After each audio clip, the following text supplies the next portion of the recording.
Estamos en la segunda parte de El Mashiach verdadero. Estamos aprendiendo acerca del Mashiach verdadero. Veníamos hablando acerca de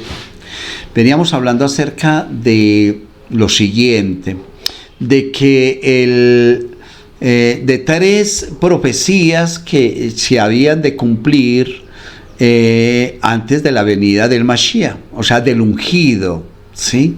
Del ungido por el Creador, que no ha venido todavía, ¿verdad? Entonces, como tal, veíamos que estas tres se estaban cumpliendo. Estuvimos hablando inicialmente de lo que es el Jushpa. También hablamos de que el Jushpa es la insolencia, que podemos cambiar esto en algo positivo, como lo ha hecho desde hace tiempo el pueblo de Israel. Hablamos también acerca de lo que es la inflación y la recesión. Hablamos también de lo que es el vino adictivo, que es las marcas que iban a vender solamente, o sea que mucha gente se basa solamente en las marcas y que la gente le va a gustar, o sea, vivir vida buena, no más, y que obviamente todo esto es costosísimo, ¿cierto? Vamos entonces en esta última parte ya del Mashiach verdadero y entender que Dios creó al mundo en la anticipación del orgullo que sentiría por el pueblo judío. Pero inmediatamente después de la creación la tierra estaba confusa y desolada, con la oscuridad, con el caos, con el tohu, dado que las acciones que tenían lugar en este mundo cubrían y ocultaban la fuente de este orgullo. Aun si el Espíritu de Dios podía encontrarse en las aguas, en los actos de caridad, o sea, al dedicarse a la caridad, el hombre puede también elevarse al nivel de Dios y se enorgullece de él, revelando así ese orgullo, entre comillas, y más si obedece sus mandamientos. Ahora, dice que hablando de lo que dice Génesis allí, capítulo 1, versículo 1, también dice que la tierra estaba confusa, desolada, en oscuridad, y habla del abismo. Estas cuatro cosas hacen referencia a los cuatro exilios, ¿sí?, que tuvo el pueblo de Israel, ¿sí?, que encontramos Bereshit Rabá 2.4, y el Espíritu de Dios es el Espíritu del Mashiach, o sea, del arrepentimiento, del altruismo, del cambio para salvación, ¿sí?, que lo encontramos en el Zohar 1, 192b. Ahora, Dios ve el final desde el mismo principio. En el comienzo, Él previó que habría exilios y sufrimientos. El Eterno todo lo sabe. Pero también en el comienzo creó la fuente del consuelo para ese sufrimiento. El Mashiach y la redención, ¿sí?, que es la transformación, que es el conocimiento, que es el cambio de lo negativo a positivo, de buscar siempre la redención. Más aún, el Espíritu de Dios sobrevolaba sobre las profundidades, incluso en medio del sufrimiento, ¿sí?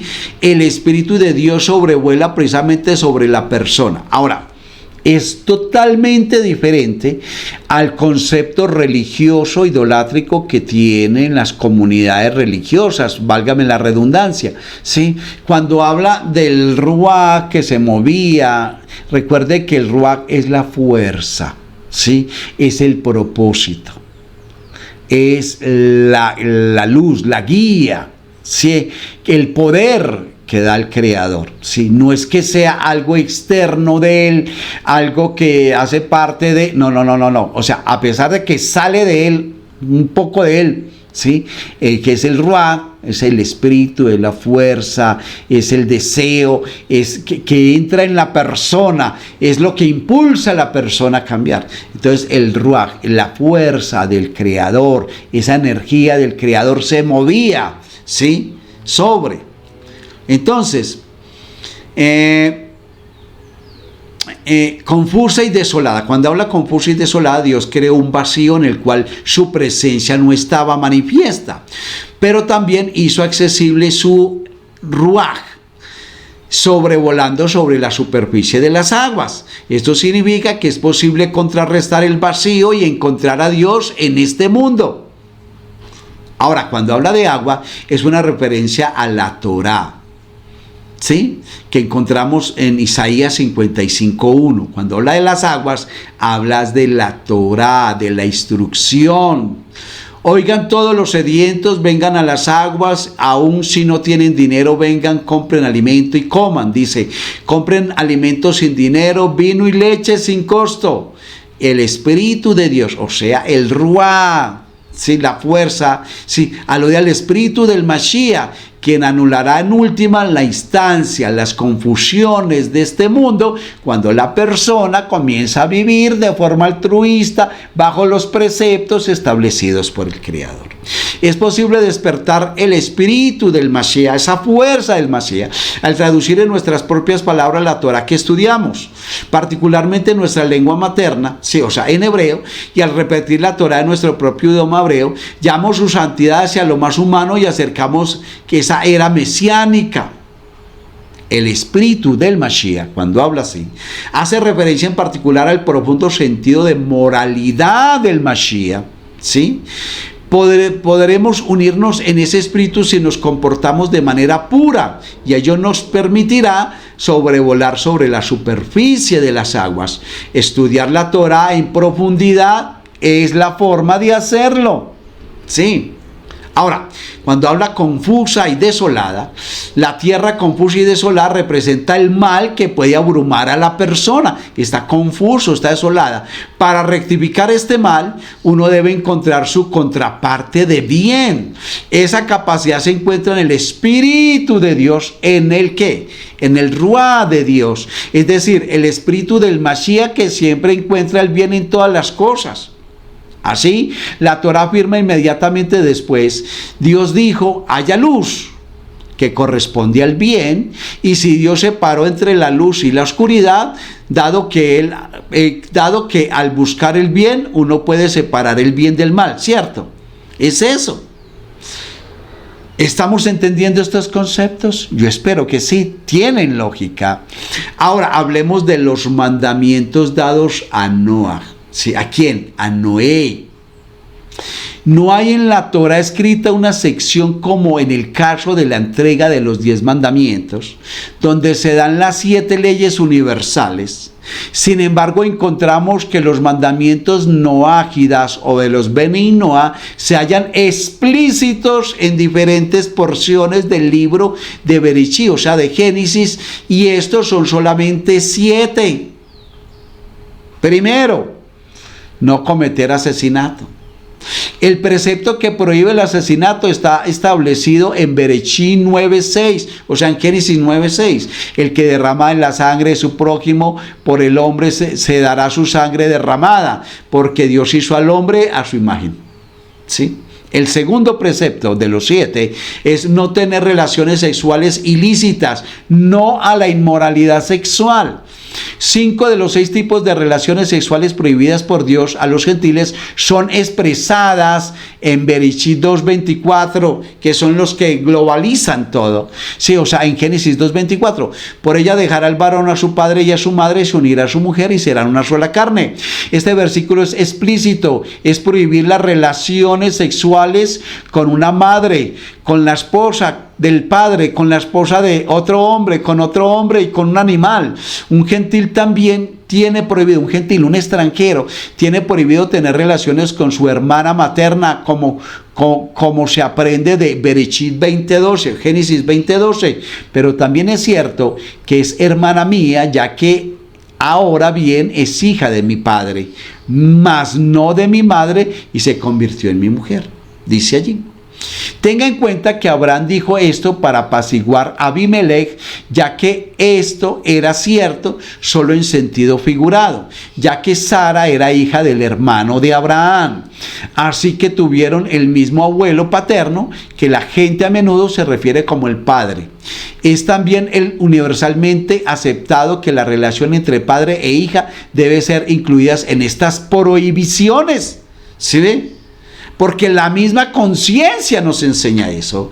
Y como evidencia tenemos la desgracia de Lot, quien llegó a tener relaciones sexuales con sus 2 hijas, siguiendo el relato de la destrucción de Sodoma y Gomorra, realizada por Hashem, como dice Bereshit 19, 29 al 36, como dice Génesis 19. 29 al 36. Así fue como Dios destruyó las ciudades de la zona y, acordándose de Abraham, salvó a Lot al apartarlo fuera de la exterminación en el momento en que destruyó la ciudad donde Lot vivía.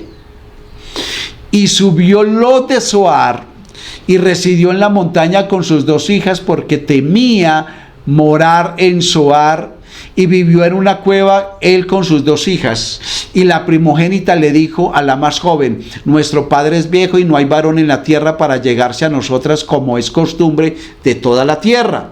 Vamos, demos de beber vino a nuestro padre y nos acostaremos con él para poder mantener viva la simiente de vuestro padre. E hicieron beber vino a su padre aquella noche, y la hija mayor vino y se acostó con su padre, quien no supo cuando ella se acostó ni cuando se levantó. Y sucedió a la mañana siguiente que la mayor dijo a la menor: he aquí, anoche me acosté con mi padre. Oiga, confesando el pecado de una prohibición. Hagámosle beber vino otra vez esta noche y te acostarás tú con él. Él no supo cuando ella se acostó con él ni cuando se levantó. Así ambas hijas de Lot quedaron embarazadas de su propio padre. Sobre este mismo evento, Rashi, que la pasea con él, comenta en Bereshit, o sea, en Génesis 21. Abraham se marchó de allí para alejarse de Lot, sobre quien se había difundido la mala fama de que había tenido relaciones sexuales con sus hijas. Tenaz, ¿cierto? Y más atrás comentará Rashi en referencia en Bereshit, o sea, en Génesis 19:33, cuando dice, la Torá que cuando nos dice la Torá de la mayor, dice que se acostó con su padre, mientras que con la más joven está escrito se acostó con él, sin expresar explícitamente que lo hizo con su padre. Nos indica en la Torá que Hashem, bendito es, tuvo compasión de la menor y no explicitó el acto vergonzoso, a diferencia de la mayor, que fue quien inició la promiscuidad. Esa es la razón por la que la Torá expuso su incesto públicamente, enseñándonos que este acto no es permitido. No, eso es inmoralidad sexual, es el segundo precepto de los 7 que el Eterno le manda a Noé. ¿Cierto? Ahora bien, respecto a las relaciones de una mujer con otra mujer, esto es una abominación para Dios, y esto se aprende en Vayikra 18:3, cuando dice Levítico: no hagáis las cosas que hacen en la tierra de Egipto, en la cual morasteis, ni tampoco hagáis las cosas de la tierra de Canaán, a la que os llevo. ¿Sí? No andéis en sus costumbres. Eso no se puede hacer. Además, en Vayikra, allí mismo, en Levítico dice 18, 29, 30, todo el que haga alguna de las abominaciones será extirpado del seno de su pueblo. Por eso seguiréis mis preceptos, no os impurifiquéis con las perversiones que fueron hechas antes de vosotros. Lo ordeno yo, el Eterno vuestro Dios. Acerca de estas abominaciones nos especifica el Midrash Sifra. Dice: un hombre que se casa con otro hombre, una mujer que se casa con otra mujer y una mujer que se casa con 2 hombres. Eso es prohibido. ¿Sí? Ok. Ya ampliamos el segundo mandamiento. ¿Sí? Entonces, tercero, no cometer robo.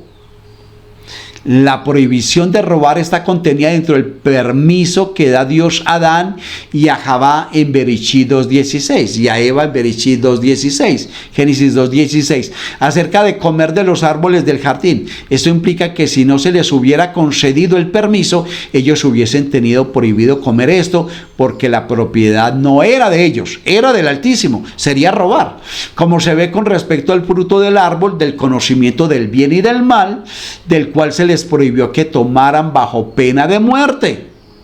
lo escrito, que está escrito en Bereshit 2, 16, 17, es: y Dios el Eterno ordenó al hombre, de cualquier árbol del huerto comerás, pero del árbol del conocimiento del bien y del mal no comerás, porque el día de que él comieras, ciertamente hubieras de morir. Es importante hacer mención que Adán y Eva no tuvieron permiso para comer animales. Así todos los seres humanos fueron obligados a ser vegetarianos hasta después del diluvio, ¿cierto? Y ellos no murieron físicamente, murieron espiritualmente. Dios permitió comer la carne de los animales por vez primera. Ahora, no quiere decir que ellos después no murieron, no. Hablo de la comunicación, quedó interrumpida por que ellos transgredieron el mandato, ¿sí?, que el Eterno establecía. Ahora, Dios permitió comer la carne de los animales por primera vez a Noé y a su familia después de que ellos salieron del arca, después del diluvio. Y fue aquí donde Dios agregó ese séptimo precepto, el cual prohibía al comer carne removida de un animal vivo. Cuarto mandato. Cuarto precepto: establecimiento de leyes y cortes de justicia. Esta puede ser aprendida de la historia de Shechem, de Dina y de los hijos de Jacob. En Bereshit, o sea, en Génesis 34:2, se relata que Shechem dijo al heveo Amor, gobernante de esta tierra, la vio y la tomó y yació con ella y la deshonró. Este hombre, este rey, se tomó, fue contra su voluntad, lo cual es una forma de secuestro y es una prohibición dentro de la categoría de robo. Vemos entonces que los hombres de la ciudad de Shechem no habían conformado un tribunal de justicia que procesara por sus crímenes a Shechem. Ellos fallaron en obedecer este precepto y además colectivamente se convirtieron en cómplices de su crimen. Por lo que los hijos de Jacob formaron un tribunal de justicia, entonces fueron condenados y ejecutados. ¿Quién? Esta gente de Shechem. Quinto, no comer carne tomada de un animal con vida. Es el quinto precepto, mandamiento que el Eterno manda para nosotros, los hijos de Noé, para ti y para mí. Tú que naciste después del diluvio, ¿no? Este precepto fue dado a Noé en Bereshit 9:4, o sea, en Génesis 9:4. Sin embargo, no comeréis carne con su alma, que es su sangre. No has de comer parte de un animal vivo, dice, ¿cierto? Sexto precepto, no cometer blasfemia. ¿Sí? En Vayikra, ¿sí?, 24:10 al 17, dice, se lee: y corrió que el hijo de una mujer israelita y de padre egipcio se peleó en el campamento con un hombre de Israel. Y el hijo de la mujer israelita pronunció el nombre blasfemado, por lo cual lo trajeron en presencia de Moisés. Y el nombre de su madre era Shelomit, hija de Dibri, de la tribu de Dan. Y lo tomaron prisionero mientras indagaban el juicio del Eterno. Y le dijo el Eterno a Moisés: saca del campamento al blasfemo, y que todos cuantos le oyeron maldecir pongan sus manos sobre su cabeza, y que muera lapidado por toda la congregación. Por eso, no blasfemar, no tener el nombre no mencionar el nombre del en vano. Por eso tú siempre escuchas que nosotros decimos o Hashem, o el Eterno, o el Altísimo, o el Supremo, o el Creador, o el Padre Eterno, o el Rey del Universo. Entonces, cualquier adjetivo que no tenga que ver precisamente con el nombre, para no tener su nombre en vano. Y le dirás a los hijos de Israel que todo el que blasfeme con el nombre del Eterno será condenado a muerte y será lapidado por la congregación. En este episodio se transgredió lo dicho que encontramos en Shemot 22:27. A los jueces no maldecirás, porque aplica el juicio de Dios, ni tampoco al gobernante de su pueblo, ya que este joven blasfemó en la ira a sus jueces, y el dicho divino es que el tipo de blasfemia es una ofensa capital. Por otra parte, afirma que el versículo diciendo: Ishi, un hombre que maldiga a su Dios llevará su iniquidad. porque la doble expresión de Ishi, literalmente un hombre, para incluir a toda la humanidad, judíos y no judíos. Esto demuestra que la blasfemia, por lo tanto, está prohibida también a los no judíos, como a ti y a mí, dado que se considera una ofensa capital, así como también a los judíos. Esto lo dice Sanedrín 56a. Por último, el séptimo, no adorar falsos dioses. ¿Sí? Génesis 2:16 dice: y el eterno Dios mandó al hombre diciendo. Este mandato divino Adán implica que solo el único y el verdadero Dios, el creador de los reinos espirituales y físicos, debe ser obedecido y honrado como la deidad, y el más grande honor es servir y adorarle solamente a él, a quien, a Hashem. Por lo tanto, hay que servir y adorar solo al único y verdadero Dios y no a un ídolo.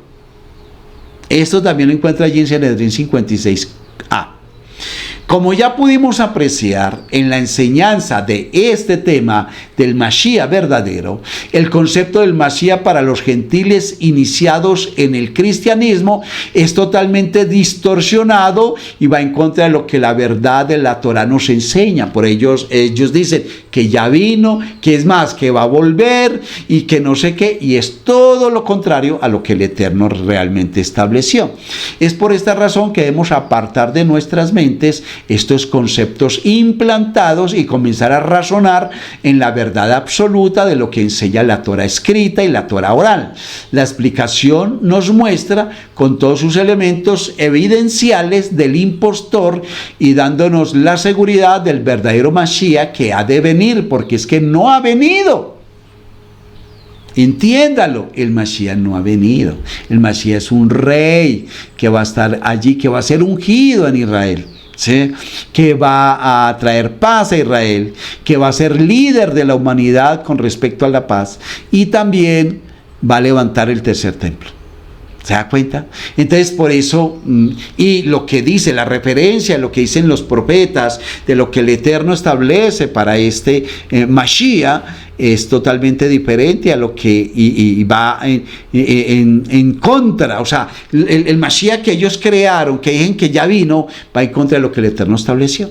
Entonces, en el siglo III de nuestra era, Roma fabricó para el mundo occidental un sustituto, el Mashiach, y totalmente distorsionado. ¿Sí? Roma creó un sustituto del Mashiach y le inventó una serie de cosas aterradoras. Eso lo vimos en las contradicciones de Jesús y en otros temas que hemos tenido. ¿Sí? Entonces, Roma fabricó para el mundo occidental, para nosotros, supuestamente, un sustituto del Mashiach totalmente distorsionado. ¿Sí? Por eso es que llaman a eso la religión del reemplazo. Lleno de inconsistencias teológicas, históricas, antirrabínicas, lleno de contradicciones e imprecisiones de modo, de lugar y de fecha, que solo es aceptada por esos religiosos desconocedores de la verdad de la Torá, formando con esto a millones de personas en pecado de la idolatría, induciéndoles a perder la oportunidad de ser parte del mundo venidero.